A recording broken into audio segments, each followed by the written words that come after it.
যতটা না তোমার টেকনিক্যালি ইম্পর্টেন্ট, তার চেয়ে তোমার সাইকোলজিক্যালি ইম্পর্টেন্ট। তোমাদের মধ্যে অনেকে আছো না, জিজ্ঞেস করো যে ভাই সি মিস্টেক হয় বা একটা জায়গা থেকে আরেকটা দাগাচ্ছি, এরকম হয়, এটার সমাধান কি? এটার উত্তর হচ্ছে, আমি এখন তোমাকে যেভাবে বলবো সেভাবে তুমি যদি এক্সাম দাও, তাহলে তোমার এরকম সিলি মিস্টেক বা রিগ্রেটফুল মিস্টেক্স যেগুলো আছে সেগুলো থেকে তুমি এড়াইতে পারবা। হ্যাঁ, এখন প্রশ্ন হচ্ছে এক্সামটা সাইকোলজিক্যালি কেন ইম্পর্টেন্ট। তোমাকে একটা প্রশ্ন উত্তর দিই। মেইন পরীক্ষা যে 1 ঘন্টা পরীক্ষা, মেইন যে ইভেন্ট তোমার সাথে কৃষি গুচ্ছ ভর্তি পরীক্ষা 1 ঘন্টা, সেখানে কি হবে তোমার সাথে? সে 1 ঘন্টা তুমি এক্সাম দিবা। আমাদের ব্রেন সাইকোলজিক্যালি যেটার সাথে পরিচিত, যেটা অনেকবার করে অভ্যস্ত, সেটাতে সাধারণত ভয় পায় না, এবং সেটাতে বা সেই কাজটা করতে গিয়া যত রকমের স্টেপস আছে সেই স্টেপসগুলোতে সে ভুল কম করে। মিনিং হচ্ছে, মেন পরীক্ষায় তোমার সাথে 1 ঘন্টা এক্সাম হবে, তুমি যদি এক্স্যাক্টলি তোমার সাথে মেন পরীক্ষায় যা যা হবে সেটাকে তুমি যদি রেপ্লিকেট করে, I repeat the word replicate করে, মানে এক্স্যাক্টলি হুবহু কপি করে তুমি যদি মেন পরীক্ষার আগে অনিষ্টের সাথে নিজের প্রতি স্ট্রিক্ট হয়ে 15-20 বার সেই কাজটা রিপিট করো, তাহলে আমাদের ব্রেন মেন পরীক্ষা ভাববে যে এটাও আরেকটা সেম রিপিটেশন বা রেপিটেটিভ প্র্যাকটিস, এবং সে তখন আর ঘাবড়াবে না বা হার্টবিট বেড়ে যাচ্ছে, নার্ভাস লাগছে বা সিলি মিস্টেক হচ্ছে, এরকম ফিল হবে না। বুঝছো এক্সাম কেন ইম্পর্টেন্ট? এই কোশ্চেন আনসার হচ্ছে যেটা তোমাকে মাত্র বললাম। এখন প্রশ্ন হচ্ছে কিভাবে এফেক্টিভলি এক্সাম দিলে আমি টপ 1% স্টুডেন্টের মধ্যে ঢুকে যাব এবং মেন পরীক্ষায় আমার সিলি মিস্টেক হবে না, বা মেন পরীক্ষায় আমি খুব শান্তিতে একটা এক্সাম দিতে পারবো। হ্যাঁ, আরেকটা কথা বলি। একটা উক্তি আছে, উক্তিটা হচ্ছে আমি আমার টেবিলের সামনে টানায় রাখছিলাম, উক্তিটা এরকম, সেটা হচ্ছে ব্লাড ইন প্র্যাকটিস,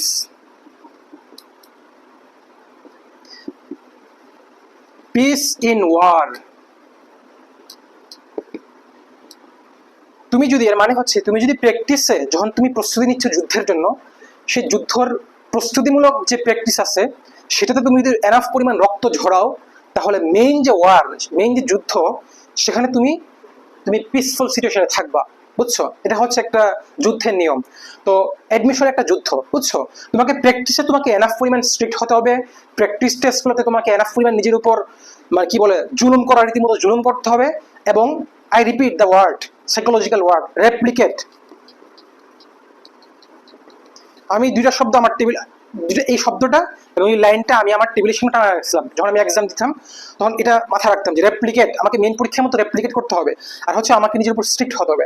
এখন প্রশ্ন হচ্ছে কিভাবে এক্সাম দিব এবং কোথা থেকে এক্সাম দিব। আমি দুইটা কোশ্চেনে আনসার দিব। প্রথম হচ্ছে কিভাবে এক্সাম দিব। মেন পরীক্ষা তোমার সাথে কি ঘটবে চলো আমরা একটু কল্পনা করি। মেন পরীক্ষা হচ্ছে তুমি যাবা পরীক্ষা হলে, তোমাকে একটা ওয়েমার দেওয়া হবে। হ্যাঁ, তারপরে তুমি কোশ্চেন আসবে তোমার সামনে, তারপরে তোমাকে এসির নিচে পরীক্ষা বসতে দেওয়ার সম্ভাবনা খুবই কম। তুমি নর্মাল ফ্যান অথবা কারেন্ট চলে যেতে পারে।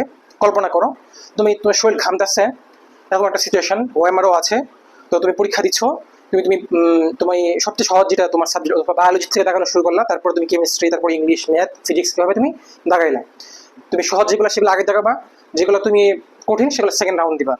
হ্যাঁ, তারপরে তুমি অন্যদিকে ফোকাস দিবা না, কে কি কথা বলছে সেগুলোর দিকে তুমি মনোযোগ দিবা না, তুমি তোমার এনাফ এনাফ ফোকাস দেওয়া ট্রাই করবো তোমার যে পরীক্ষাটা।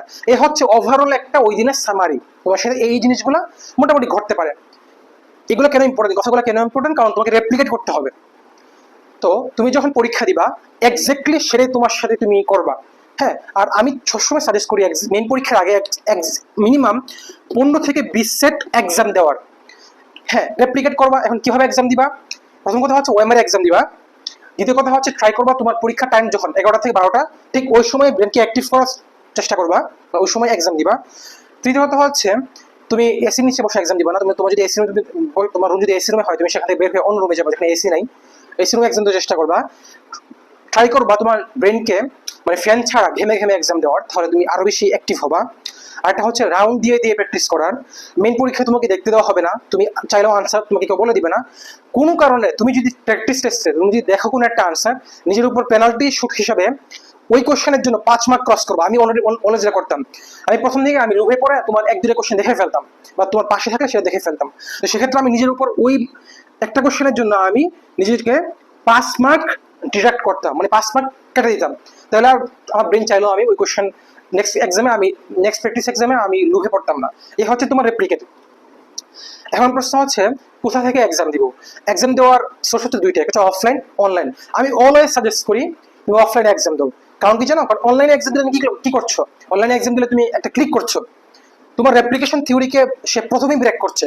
কারণ মেন পরীক্ষায় তোমাকে ওএমআর দেওয়া হবে আর তুমি ক্লিক করছো, তুমি তো এমনি সিলে মিস্টেক করবা, তুমি তো এমনি ভুল করবে, কারণ তুমি তোমার ব্রেন ক্লিক করা অভ্যস্ত। আর তুমি যুদ্ধে করবে একটা, প্রস্তুতি করতেছো একটা, যুদ্ধে করবা তুমি ব্যাটিং, প্রস্তুতি নেক্সট সেশনে তুমি করতেছো বোলিং, অবশ্যই তুমি সিলে মিস্টেক করবা, অবশ্যই তুমি হাত পা ঘামা শুরু হবে, অবশ্যই তোমার ভুল করার সম্ভাবনা, এটা খুবই স্বাভাবিক একটা জিনিস।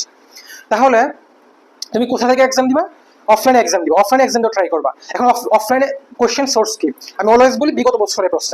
তোমাদের অনেকেই মডেল টেস্ট এক্সাম দাও, মডেল টেস্ট এক্সাম দিতে পারো, তবে মডেল টেস্টে কোশ্চেন যেটা সেট করে ওরা হচ্ছে তোমাদের সিনিয়র ভাইরা বা তোমার পাবলিকেশনের ভাইরা। তুমি যখন তোমার মডেল টেস্ট এক্সাম দিচ্ছ তখন তুমি সিনিয়র ভাইদের মাথাকে অ্যানালাইসিস করছো, কিন্তু তুমি যখন বিগত বছরের প্রশ্ন এক্সাম দিচ্ছ তখন তুমি কিন্তু প্রফেসরদের মাথাকে অ্যানালাইসিস করছো, তারা কিভাবে প্রশ্ন করে, কি টাইপের প্রশ্ন করে, হ্যাঁ, কিভাবে তাদের প্যাচগুলো থাকে, একটা সহজ থাকে, তারপরে একটা কঠিন থাকে, চারটে সহজ থাকে, তারপরে দুইটা কঠিন থাকে, এগুলো তুমি অ্যানালাইসিস করছো, বুঝছো? এখন আমি সাজেস্ট করি বিগত বছরের প্রশ্ন এগ্রি পাস্ট ইয়ার কোয়েশ্চেন এটলিস্ট 15 অব্দি তুমি 20 থেকে 30 সেট ওএমআরএ সময় ধরে নিজের উপর স্ট্রিক্ট হয়ে, হ্যাঁ, এক্সাম দাও। এটা হচ্ছে এক্সাম দেওয়ার তরিকা। হ্যাঁ, তুমি যদি এই নিয়মগুলো ফলো করো, এক নম্বর হচ্ছে মেইন পরীক্ষা যা যা তোমার সাথে ঘটবে সেটা রেপ্লিকেট করো। 2 নম্বর হচ্ছে তুমি বিগত বছরের প্রশ্নে ওএমআরএ স্ট্রিক্ট হয়ে নিজের প্রতি কমপক্ষে 15 থেকে 20 সেট এক্সাম দাও, এবং যাদের সিলেবাস শেষ হয়ে গেছে তারা ডেইলি 2 সেট করে এভাবে এক্সাম দাও, সকালে একটা বিকালে একটা এক্সাম দাও।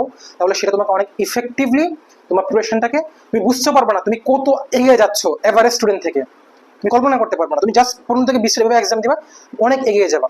আর একটা মোস্ট ইম্পর্টেন্ট জিনিস সেটা হচ্ছে, ধরো তুমি একটা পরীক্ষা দিলা 100তে 60 পাইলা, এক্সাম দেওয়া যেমন ইম্পর্টেন্ট, আফটার এক্সাম অ্যানালাইসিস, হ্যাঁ, অনেক ক্ষেত্রে তার সমান ইম্পর্টেন্ট বা তার চেয়েও বেশি ইম্পর্টেন্ট। তুমি 1 ঘন্টা এক্সাম দিলা, এক্সাম দেওয়ার পরে অ্যাটলিস্ট 45 মিনিট থেকে 1 ঘন্টা হাতে রাখবা যে তোমার কোথায় ভুল হয়েছে, কেন ভুল হয়েছে, সিলে মিস্টেক হলে কি টাইপের সিলে মিস্টেক, কোশ্চেন ভালো করে পড়ো নাই নাকি তুমি রাফ ক্লিয়ার করে করো নাই, বা উল্টাপাল্টা দেখাইছো, 11 বি দেখাই থেকে 12 বি দেখায় ফেলছো, এগুলো প্রত্যেকটা অ্যানালাইসিস করবা। অ্যানালাইসিস করে মাথার মধ্যে যখন নেক্সট এক্সাম দিবা, প্র্যাকটিস এক্সাম, মাথার মধ্যে নিজেকে স্মরণ করাই দিবা, বা প্রয়োজনে টেবিলের সময় লিখে রাখবা যে আমার এই টাইপের সিলে মিস্টেক হয়। তোমার ব্রেন অ্যাক্টিভ থাকবে এবং ওই টাইপের কোশ্চেন পড়ার সময় ভালো করে পড়বে, রাফ করার সময় ক্লিয়ার করে করবে, অথবা তাড়াহুড়া করতে গিয়া যে তোমার কোশ্চেন পুরোটা পড়া না, ব্রেন পড়তে পুশ করবে, বুঝছো? এগুলো তুমি ফলো করবে। এবং অবশ্যই তুমি 60 পেলে বাকি 40টা তোমার কেন হয় নাই, তোমার কি সমাধান, তোমার কি কনসেপ্টের সমস্যা, কনসেপ্ট ক্লিয়ার করবা, এত ভালোভাবে ক্লিয়ার করবা আফটার এক্সাম অ্যানালাইসিস, যেন সেম কোশ্চেনে আবার এক্সাম হলে তুমি 100তে 100 পাও। এ হচ্ছে আমার ওভারঅল এক্সাম কেন ইম্পর্টেন্ট, এক্সাম কিভাবে দিতে হবে, এক্সাম কোথা থেকে দিতে হবে, এবং এক্সাম তোমাকে কেন অন্য অনেক স্টুডেন্ট থেকে তোমাকে টপ 1% ঢুকাই দিবে। তুমি অনেক জায়গায় দেখো না যে এত পার্সেন্ট আবেদন করেছে তোমার কৃষি পরীক্ষায়, 60,000 আবেদন করেছে, আল্লাহ 60,000 আবেদন করেছে, আমি কিভাবে পাবো?